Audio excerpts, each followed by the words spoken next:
जी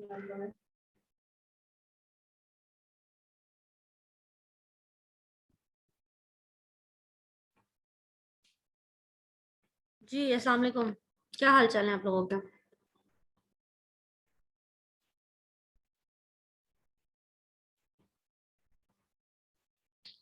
बेटा उठ जाए, क्लास हो रही है, सोना नहीं है।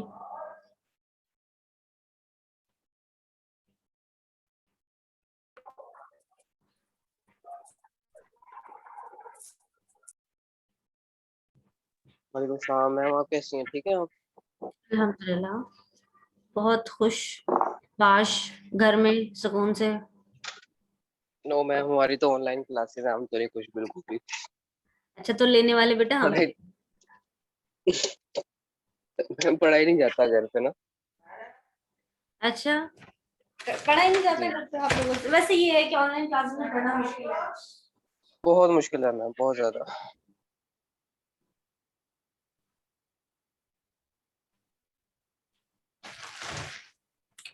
मैम, ये हमारी टर्म वगैरह कब होगी? बहुत जल्द। आपका ईद के सिलेबस फौरन बाद? सिलेबस वैसे आपका ऑलमोस्ट डन है।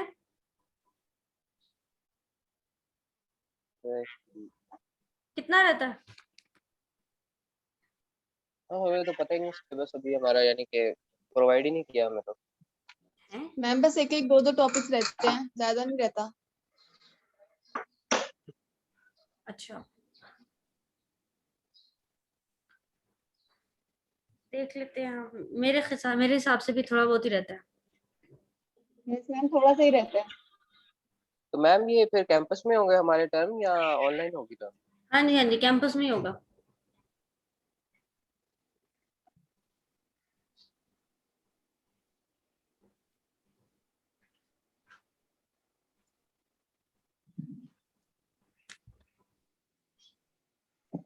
चलें जी, आज का हमारा टॉपिक है एयर, कान।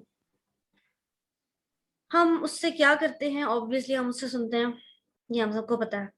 हम पहले ऐसा करते हैं कि एयर का स्ट्रक्चर डिस्कस करते हैं। वैसे तो ये एनाटॉमी में आता है, लेकिन थोड़ा बहुत इसको ओवरव्यू देना जरूरी है। हम ये बहुत अच्छे से पढ़ते हुए आ रहे हैं कि एयर के अंदर क्या है। Air consist of outer air, middle air और देन द इनर वन। तो आउटर एयर के अंदर क्या है? ऑरिकल है, एक्सटर्नल अकॉस्टिक मीएटिस, ऑडिटरी कैनाल है। और मिडिल एयर के अंदर, जिसको हम टिम्पैनिक कैविटी भी कहते हैं, विंडोज होती हैं, ऑडिटरी ऑसिकल्स होते हैं, तीन बोन्स होती हैं, मेलियस, इनकस, स्टेप्स।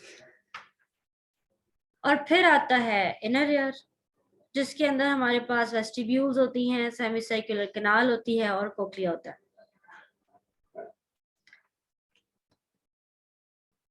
एयर को, जिस तरह से मैंने आपको बताया, कि तीन पार्ट्स में डिवाइड किया हुआ है। अगर आप लोगों को स्क्रीन वैसे नजर आ रही है ना? यस मैम, आ रही है। गुड। अभी मैंने पिछले दिन एक लेक्चर लिया जिसमें मैंने पूरा लेक्चर ले लिया और मेरी तरफ से स्क्रीन शेयर हुई हुई थी, लेकिन स्क्रीन शेयर ही नहीं थी। खैर, हमारा आउटर एयर क्या करता है? अगर हम देखें तो हमारे पास जो आउटर एयर है, आवाज को हम तक लेकर ही वही आ रहा है, और वो हमारे तक साउंड वेव्स लेकर आता है और उसके बाद उसको वो इनर एयर तक पहुंचाता है। मतलब वो ट्रांसफर हो जाती है, ट्रांसमिट हो जाती है, और फिर वो आगे जाकर नर्व इम्पल्स में तब्दील हो जाती है।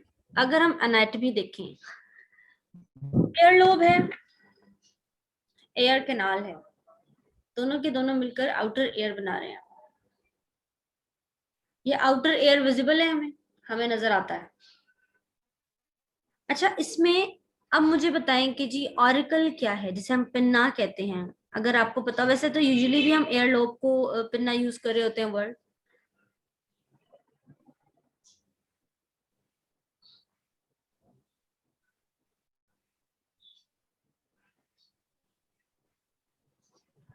अच्छा जी, ऑरिकल विजिबल पार्ट होता है एयर का, जिसके अंदर से हमारे पास साउंड वेव्स अंदर ट्रैवल करती हैं। और जो लोब्यूल है वो सॉफ्ट प्लायबल पार्ट होता है, लोएस्ट एक्सट्रीमिटी पे मौजूद होता है। ऑरिकल कहते हैं इसको एनाटॉमी में। फिर आता है एक्सटर्नल अकाउस्टिक मीटर्स, जिसे हम ऑडिटरी कैनाल कहते हैं, जो कि एस शेप होती है और 2.5 सेंटीमीटर लॉन्ग होती है। एस शेप्ड ऑरिकल कैनाल है जो कि 2.5 सेंटीमीटर लॉन्ग है और वो एक्सटेंड कर रही है ऑरिकल से टिम्पैनिक मेम्ब्रेन तक, जिसे हम एयर ड्रम भी कहते हैं। अभी आगे जाकर दोबारा हम देखेंगे स्ट्रक्चर को। मैंने इसमें 3D स्ट्रक्चर भी डाला हुआ है जिसमें हमें नजर आ जाएगा साफ कि कहाँ से कहाँ तक जा रही है, तो वहां हम मजीद डिस्कस कर लेंगे। अच्छा, अब हमारे पास एक्चुअली इसके अंदर इस अकाउस्टिक मीटर्स जो है tympanic canal, auditory canal sorry, उस कैनाल के अंदर ना ग्लैंड्स होते हैं, न्यूमरस सेरोमिनस ग्लैंड्स होते हैं और वो होते हैं लेटरल थर्ड पोर्शन में मौजूद होते हैं। क्या करते हैं वो? एयर वैक्स को सिक्रीट करते हैं। एयर वैक्स को साइंटिफिकली सेरोमेन कहते हैं। तो दे सिक्रीट एयर वैक्स और वो एयर वैक्स के साथ साथ बैक्टीरियोसिडल एंजाइम्स, लाइसोजाइम्स वहां सिक्रीट करते हैं और साथ ही साथ इम्यूनोग्लोबुलिन्स भी वहां सिक्रीट करते हैं। अब हमारे पास एयर वैक्स करती क्या? अगर आप लोग देखें तो एयर वैक्स जो है वो तमाम के तमाम बाहर से आने वाले बैक्टीरियाज, डर्ट पार्टिकल्स, तमाम की तमाम चीजों को ट्रैप कर लेती है। ट्रैप करके क्या करती है? उसको वो आगे जाने नहीं देती है, क्योंकि अगर देखो हमारे पास एक तरह से ये ओपनिंग है हमारे बॉडी की, तो इससे हमें इन्फेक्शन पहुंच सकता है। इन्फेक्शन को रोकने के लिए अल्लाह ताला ने जिस तरह की हमारी आंख है, आंख के जरिए से अंदर जा सकता है, तो अल्लाह ताला ने यहाँ पर भी हमें आंसू दे रखे हैं। जैसे ही डर्ट आती है वैसे ही आंसू आ जाते हैं और वो हमारा पूरी की पूरी आंख को क्लियर कर देते हैं।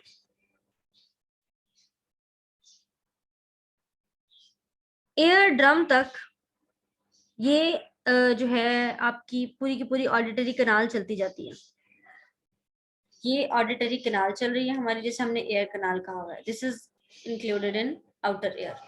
ये ऑडिटरी कैनाल जाके आगे एयर ड्रम से जुड़ती है या एयर ड्रम तक जाती है ऑडिटरी कैनाल। अब हमारे पास आपने याद रखना है कि आपके पास ये वर्ड यूज नहीं होगा कि एयर कैनाल यूज, मतलब एयर कैनाल वर्ड यूज नहीं होगा। आपके पास जो वर्ड यूज होगा वो scientifically external acoustic meatus use होगा या फिर ऑरिकल यूज होगा, जो कि इसमें मेंशन नहीं है, लेकिन आपको याद रखना है। अब हमारे कान के अंदर जो साउंड वेव्स जाती हैं उनको भी ऑब्वियसली मूव करने के लिए या अंदर तक जाने के लिए पहले तो आपके बाहर जो पिन्ना है उसका ही अल्लाह ताला ने स्ट्रक्चर ऐसा रखा हुआ है कि वो साउंड वेव को, सारी की सारी साउंड वेव को ट्रैप कर लेता है और ट्रैप करने के बाद वो उसे आगे पहुंचाता है। सौ के बच्चे क्लास में एंटर हो रहे हैं। अच्छा, आपने नोटिस किया होगा कि आप जब भी च्यू करते हैं तो आपको ऐसे फील आता है कि आपके कान में कुछ हिल रहा है। Whenever you chew, the movement of temporomandibular joint happens. मतलब जैसे कि आप कुछ भी खाते हैं तो आपको ऐसे, सबको पता है, सब फील करते हैं कि आपको यहाँ पर एक जॉइंट है जो कि हिल रहा है। वो कौन सा जॉइंट होता है? वो टेम्पोरोमैंडिबुलर जॉइंट्स होता है। अब यहाँ पर आ जाए कि टिम्पैनिक मेम्ब्रेन, जिसको हम एयर ड्रम भी कहते हैं, वो कंप्लीटली सेपरेट करती है जी बाहर की कैनाल को और अंदर के मिडल एयर को। अब एयर ड्रम क्या होता है? ओवल शेप्ड होता है, इसकी 3 लेयर्स होती हैं। पहले तो आता है hairless skin, the second one is fibrous tissue and the third one is mucous membrane. तो ये 3 लेयर्स होती हैं।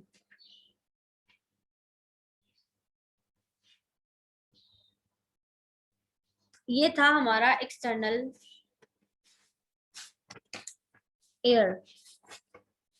अच्छा, अब आप इस इमेज को देखें, ये है हमारा एक्सटर्नल एयर और साथ ही साथ जो ये जा रही है ये हमारी कैनाल है, that is external acoustic meatus और ऑडिटरी कैनाल। हमारी शेप इस तरह से बनी होती है, आप देख सकते हैं। वैसे तो आप अपने कान भी देख सकते हैं अगर आप देखना चाहें तो। हमारी शेप इस तरह की बनी हुई होती है कि हम बड़ी हमारे जो साउंड वेव्स हैं, अल्लाह ताला उन साउंड वेव्स को हमारे कान के अंदर ट्रैप कर देते हैं और फिर वो आगे जाते हैं और आगे जाकर ये जो ड्रम है ना, इस ड्रम पर लगते हैं। साउंड वेव जाकर एयर ड्रम को वाइब्रेट करती है और वाइब्रेट करने के बाद ही आगे पास ऑन हो जाती है। ये देखेंगे, अगर आप देखें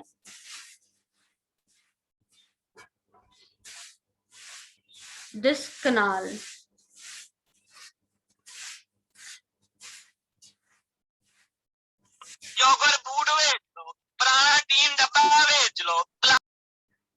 ये क्या था क्लास?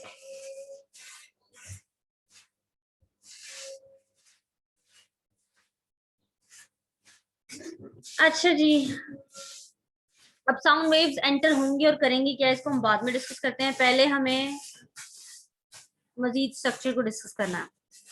आ जाए हम मिड लेयर की तरफ, जिसको हम टिम्पैनिक कैविटी भी कहते हैं। टिम्पैनिक कैविटी के अंदर क्या होता है? Irregular shaped air filled cavity होती है। This cavity is filled with the पेट्रस portion of the temporal. पानी वाले पुराने पैप बेच लो। बेटा बहुत अच्छी साउंड है ये, आई रियली लाइक इट। इसको अपनी रिंगटोन बना लें। लेकिन इस चीज को अवॉइड करें क्योंकि ये लेक्चर ऑन रिकॉर्ड है। मैम ये रिदा अयाज के माइक से आवाज आ रही है और हमारी क्लास में कोई रिदा अयाज बच्ची नहीं है। Okay let's. मैम ये 2 दिन से ऐसे हो रहा है कि ना कोई माइक ऑन करके इस तरह कर रहा है और नाम चेंज करके आ रहा है। वो एक ही बंदा है लेकिन नाम चेंज करके आ रहा है। यार बेटा कोई बात नहीं, कुछ बच्चे ऐसे होते हैं जिनको माँ बाप बाहर नहीं खेलने देते तो वो जूम क्लासरूम के अंदर खेलने आ जाते हैं।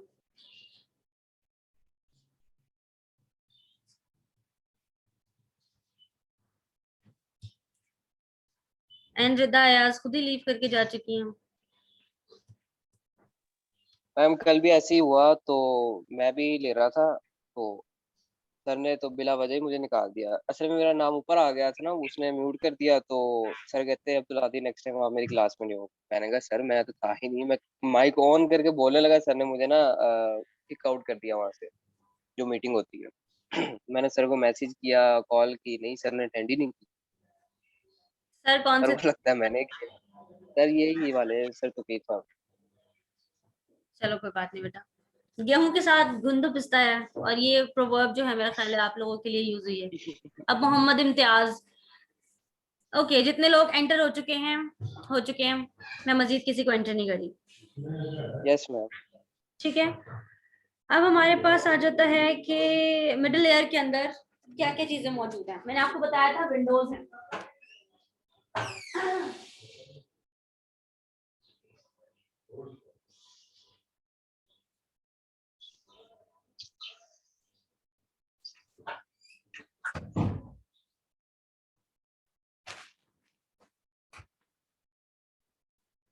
एक है ओवल विंडो, एक है राउंड विंडो।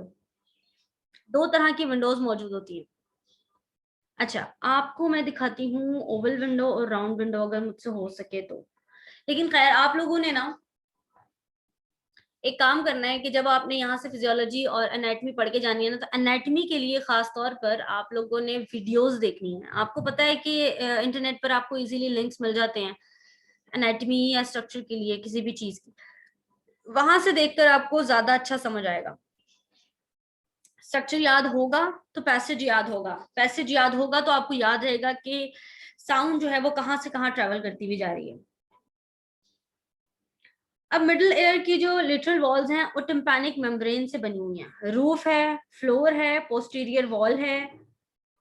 अब इन सब से मिलकर हमारा जो है मिडिल एयर जो उसकी टिम्पैनिक मेम्ब्रेन और ये सारा टिम्पैनिक कैविटी बनी हुई है। टिम्पैनिक कैविटी के अंदर मीडियल वॉल के साथ एक टेम्पोरल बोन जिसको हम ओवल विंडो और राउंड विंडो कहते हैं, वो दोनों अटैच है। उन दोनों की मूवमेंट से हमारे पास ये, अगर आपको नजर आ रहा हो मेरा एरो नजर आ रहा है आप लोगों को? Yes ma'am. ये जिसपे मैंने एरो रखा हुआ ना, एक छोटा सा सर्कल है यहाँ पर, this one is the Oval window.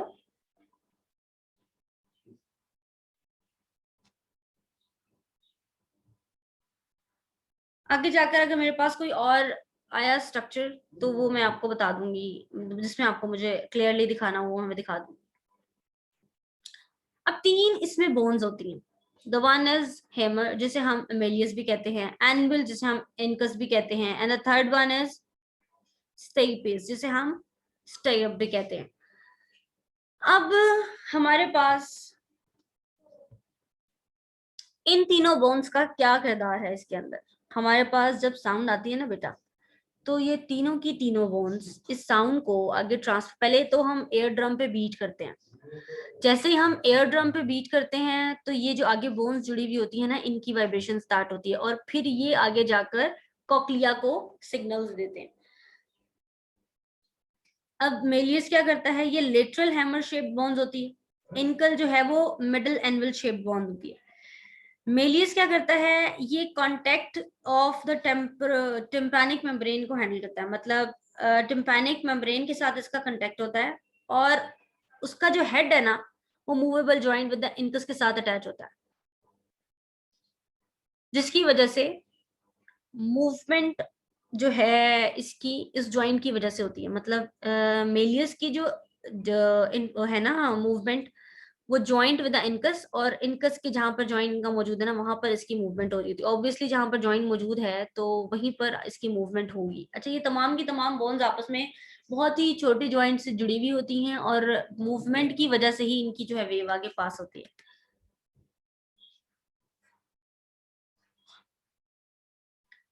Incus में आ जाए तो ये मिडल एनवल शेप बोन्स है और इसने आगे से पास करना है, मेलियस से लेना है और स्टेपिस को पास करना है। It is a long process with the malleus and stabilise the short process which is fixed by the fibrous tissue। fibrous tissue क्या है, आपको पता है कि हर बोन को अल्लाह ताला ने जोड़ने के लिए, रखने के लिए उसको उसकी पोजीशन में किसी टिश्यू से उसको प्लेस किया हुआ है। तो यहाँ पर जिस टिश्यू से प्लेस किया हुआ है वो है फाइब्रस टिश्यू।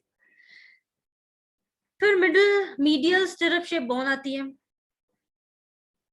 अब इसका जो हेड है वो आगे जाकर इनकस से जुड़ा हुआ होता है, मतलब पीछे से इनकस से जुड़ा हुआ होता है और इनकस से जुड़ने के बाद ये आगे जाकर ओवल विंडो से फिट हो रहा होता है। अब हमारे पास आता है इनर एयर। इनर एयर क्या है, ये इनर एयर है हमारे पास।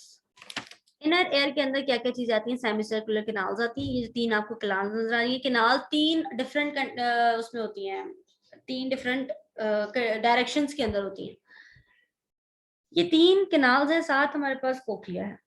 अब वेस्टिब्यूल है हमारे पास, यहाँ वेस्टिब्यूल मेंशन है, ये रहा वेस्टिब्यूल। वेस्टिब्यूलर नर्व है, ऑडिटरी नर्व है, नर्व्स आपको पता है ऑब्वियसली इससे हमारे रिलेटेड होंगी। अब वेस्टिब्यूल क्या करती है, उसके अंदर ट्रिकल एंड सेक्यूल होता है। मेरे पास अगर तो वो डायग्राम है जिसके अंदर इतना डिटेल बताया हुआ है, नहीं है आपकी ना बुक्स के अंदर बहुत डिटेल्ड स्ट्रक्चर बना हुआ है सिर्फ और सिर्फ इनर एयर का ही। उस इनर एयर के स्ट्रक्चर में, बल्कि let me find out inner air structure.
ये देखिए, आपको नजर आ रहा है,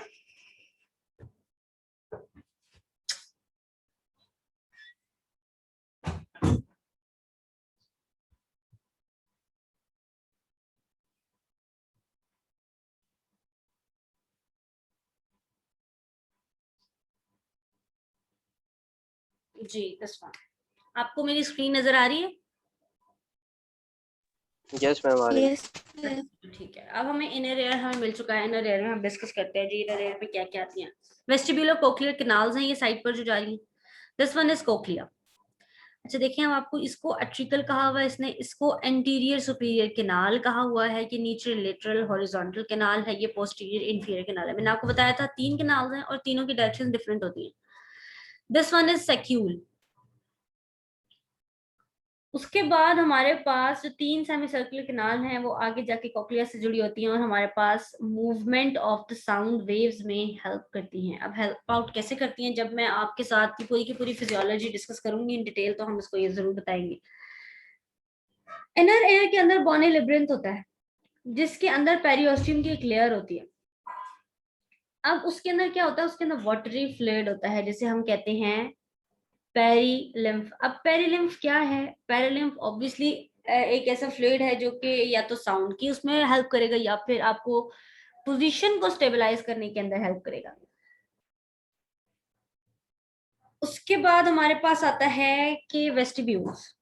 हमारी लीनियर बैलेंस के लिए वेस्टिब्यूल्स बहुत इंपॉर्टेंट है। हमारी बॉडी के अंदर बैलेंस, आपको पता है एयर जो है वो आपकी बैलेंस के अंदर बहुत काम करता है।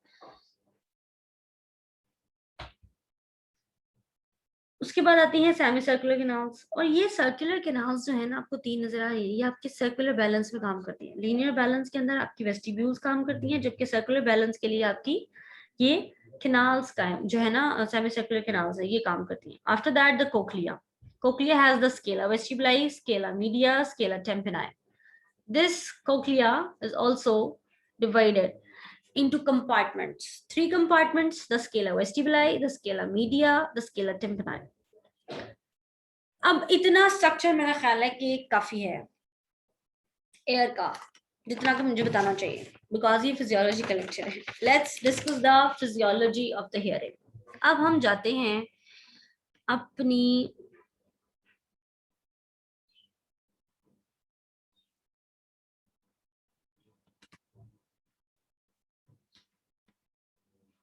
देखें जी, ये हमारे पास साउंड वेव्स एंटर होना शुरू हुई। आप देख सकते हैं साउंड वेव अच्छी खासी बड़ी होती है, वो इस तरह से हमारे कान के अंदर एंटर होती है कि वो छोटी होकर हमारे जो कैनाल है उसके अंदर जाती है। वो क्यों जाती है आपको पता है कि हमारी अल्लाह ताला ने कान का वो ऐसा बनाया हुआ स्ट्रक्चर। अब ऑरिकल से मूव किया इसने ऑडिटरी कैनाल के अंदर, ऑडिटरी कैनाल है ये, और उसके अंदर जो है साउंड वेव मूव कर रही है। साउंड वेव ने मूव करके आगे जाके ये जो टिम्पैनिक मेम्ब्रेन है ना इस पे जाकर लगना है, या जो आप कह लें कि साउंड वेव ने जाकर उसको वाइब्रेट करना है। After vibrating the tympanic membrane, the two and fro motion of the foot plate of the status will start and it will act on the Oval window. अब हमारे पास जब वो ओवल विंडो पे जाकर, अब ये देखें दिस वन, इसने जाकर ओवल विंडो को वाइब्रेट किया। ओवल विंडो को वाइब्रेट करने के बाद जो पैरेलिम्फ था स्केला वेस्टिबुलाई में और स्केला टिम्पनाई में, इसके बाद उसने क्या किया, उसने एंडोलिम्फ में आगे जाकर आप ये वेव को ट्रांसफर किया और वहां से आपके हेयर सेल रिसेप्टर्स ने, हेयर सेल रिसेप्टर भी आपकी जो साउंड वेव है उसको रिसीव करेंगे और वहां से आपके ब्रेन में ये जो जा रही है ना light, this is actually the impulse, the nerve impulse which is being received due to the sound. Brain ने कौन सी नर्व के जरिए से इस साउंड वेव को रिसीव करना है, उसने करना है वेस्टिब्यूलो कोक्लियर नर्व, जिसे 8th क्रेनियल नर्व भी कहते हैं, उसके जरिए से ब्रेन ने रिसीव करना है। अब यहां से मिडिल एयर की तरफ आवाज गई, साउंड वेव गई और उसने जाकर फ्लूइड वेव जो आ रही थी उसकी, आपको पता है कि ये सारा फ्लूइड वेव जो अभी हमने बताया था कि जो पेरिलिम्फ है उसने एंडोलिम्फ में ट्रांसफर किया और एंडोलिम्फ ने स्केलर हेयर सेल रिसेप्टर के जरिए से आगे ट्रांसफर किया। ब्रेन में तो गई लेकिन फ्लूइड ने आगे जाकर मिडिल एयर की तरफ राउंड विंडो को वाइब्रेट किया और वहां से मिडिल एयर से दोबारा आपकी जो है ना मतलब मिडिल एयर से आगे इनर एयर और इनर एयर से ये आपके साइनैप्स कराती है ऑडिटरी एरिया टेम्पोरल बोन के अंदर, आपके टेम्पोरल बोन की साइड पर सेरिब्रम के अंदर ऑडिटरी एरिया मौजूद है, वहां पर जाकर ये साइनैप्स कराती है एक्सॉन, ये वाली नर्व वहां जाकर साइनैप्स करवाती है, और साइनैप्स करवाने के बाद ये ऑब्वियसली वहां पर इंफॉर्मेशन को रिसीव करवा देती है कि ये साउंड आ रही है, इस साउंड को आपने सुनना है और इस साउंड को आपके लिए हार्मफुल है या नहीं है। अगर आपके इर्द गिर्द आवाज ऊंची हो जाए तो आपको ऑब्वियसली कान बंद करने पड़ जाते हैं, यार ये क्या है, मतलब मुझे अजीब सा, मतलब बर्दाश्त नहीं हो पा रहा। आपकी खास फ्रीक्वेंसी है जिस फ्रीक्वेंसी को आप सुन सकते हैं, उसके अलावा उससे नीचे वाली फ्रीक्वेंसी को भी आप नहीं सुन सकते और उससे ऊपर वाली फ्रीक्वेंसी को भी आप नहीं सुन सकते। अच्छा, इसमें आपको ये बताना भूल गई कि there is a pressure buildup, आपके एयर के अंदर एक प्रेशर बिल्डअप होता है। जब बाहर के प्रेशर और अंदर के प्रेशर के दरमियान मसला आ जाए ना बेटा, तो उस मसले से क्या होता है जिसे कहते हैं ना कानों के पर्दे फट गए हैं, वो यही चीज होती है। कब होता है ये? जब आप लोग मेरा ख्याल है कि आप में से कोई अगर फ्लाइट में बैठा हो, तो वो जब फ्लाइट में बैठते हैं, फ्लाइट जब लैंड करती है या फिर फ्लाइट जब अपना निकलती है, तो उस दौरान प्रेशर हमारा चेंज होता है, बहुत रैपिडली चेंज होता है। जब हमारा प्रेशर चेंज होता है ना बेटा, तब हमारा अगर हमारा पोजीशन बैठने का जो तरीका है वो ठीक ना हो, तो हमारा एयर ड्रम जो है, या फिर आप ये कह लें कि जो हमारा फ्लूइड है पेरिलिम्फो कानों से बाहर आना शुरू हो जाता है। जैसे हम कहते हैं कि हमारा कान के पर्दे फट चुके हैं, वो एक्चुअली हमारा एयर ड्रम डैमेज हो जाता है प्रेशर की वजह से। अच्छा, अब हमारी जो साउंड वेव है वो किस स्पीड पर ट्रांसफर करती है? आपको पता है कि साउंड वेव जो है वो 332 मीटर्स पर सेकंड की स्पीड में ट्रांसफर करती है। अच्छा बेटा, ये ना हमारा टाइम जो है वो खत्म हो रहा है, तो इस मीटिंग को खत्म करके हम दूसरी मीटिंग स्टार्ट करते हैं थोड़ी सी देर तक, ठीक है? जैसे ही खत्म होगा मैं दोबारा ओके आपको मैम। लिंक भेज दूंगी। अच्छा खैर, जो साउंड वेव्स हैं वो ट्रेवल करती हैं 332 मीटर्स पर सेकंड के हिसाब से। अब आपको, जैसे मैंने आपको बताया कि आपकी हियरिंग की फिजियोलॉजी में आपने ऑडिटरी कैनाल से गुजरती हुई टिम्पैनिक मेम्ब्रेन पे आके लगी, उस टिम्पैनिक मेम्ब्रेन ने आगे जाकर वाइब्रेट किया ऑसिकल्स को और ट्रांसमिट कर दिया आपकी साउंड वेव को।